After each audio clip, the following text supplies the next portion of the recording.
Magandang araw mga kaparokya. Today is April 19, araw po ng Biyernes at inyo na namang masasaksiyan ang panibagong yugto ng ating online viewership ng dalawang bigating noontime show dito sa bansa, ang It's Showtime at ang Eat Bulaga. Pero bago natin umpisahan yan mga kaparokya ay humihiling ako sa inyo na pakisubscribe ang aking YouTube channel.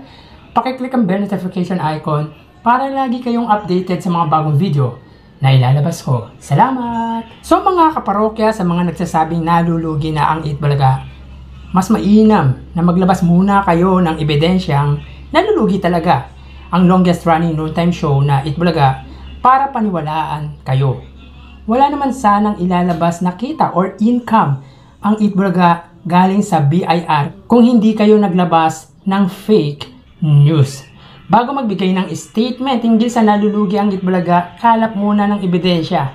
Kilala naman kayo sa word na reliable source. Sana ulit kalap muna bago magbigay ng statement or wrong information. So dahil dyan mga kaparokya, naglabas na po ang bilyonaryo is reliable dahil sa kanya lang naman ang galing yung patungkol sa sigalot ng Tape Incorporated at TVJ noon.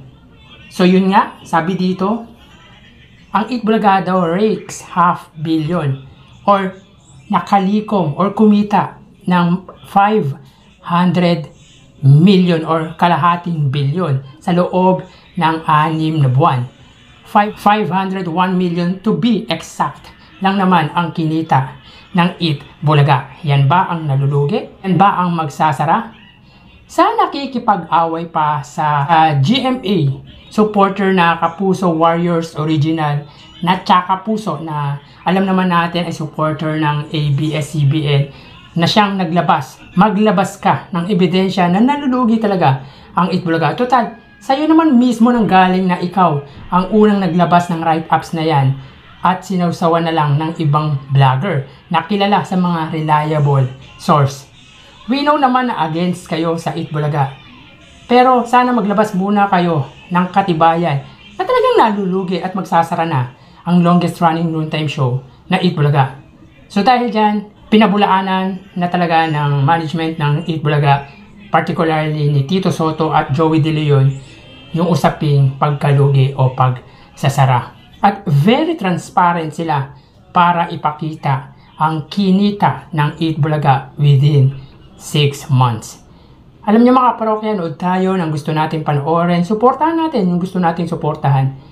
Pero wag tayo maglalabas ng maling information. So tara, ating alamin ang online viewership ng dalawang bigating noontime show. Para sa Eat Bulaga under TVJ Facebook page na may 2.3 million followers at sa It's Showtime naman na may 17 million.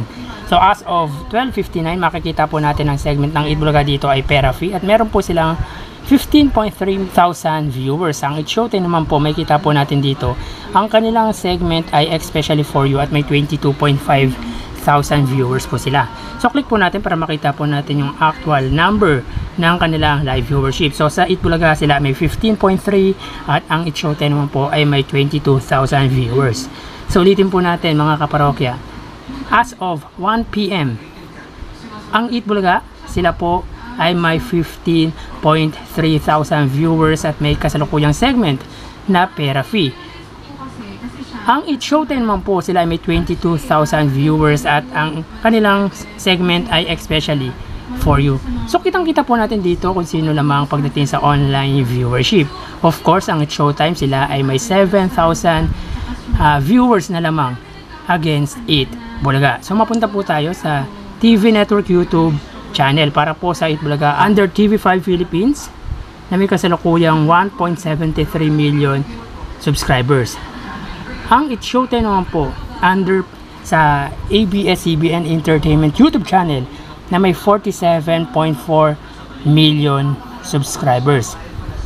So as of 1:01 PM mga kaparokya, ang TV5 Philippines po ay may 44,000 viewers. Ang It's Showtime naman po under ABS-CBN ay may 104,000 live viewers. So ulitin po natin, as of 1:01 PM ang TV5 ay may 44,000. Ang It's Showtime naman po ay may 101,000 live viewers. So pagdating sa TV Network YouTube channel, makikita po natin na lamang ang ABS-CBN against TV5. At ang naman po ng ABS-CBN sa kalabang programa or kalabang network ay 67,000 live viewers. So mapunta naman po tayo sa main YouTube channel ng dalawang bigating noontime show para po sa Itbulaga under Itbulaga TVJ YouTube channel na may kasalukuyang 957,000 subscribers. Ang It Showtime naman po may kasalukuyang 2.14 million subscribers. So as of 1:02 PM, ang Itbulaga sila po ay may 63,000 viewers. Ang It Showtime naman po ay may 94,000 live viewers. So ulitin po natin, ang segment po ng Itbulaga ay pera free at ang It Showtime naman po ay especially for you. So ulitin po natin, as of 1:02 PM, ang Itbulaga sila po ay may 63,000 or 64,000 live viewers.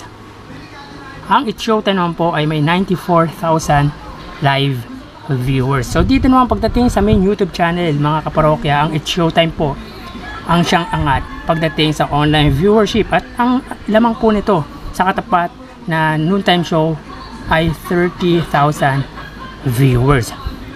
So bali ang total na nakuha ng Itbulaga ay 123,000 live viewers at ang It Showtime naman po ay nakakuha ng total live viewership na 217,000 live viewers. So ulitin po natin, ang Itbulaga po ay nakakuha ng total live viewership na 123,000 at ang It Showtime naman po ay 217,000 live viewers. So dito po ang It Showtime po ay nakalamang sa total live viewership against Itbulaga ng 94,000 live viewers.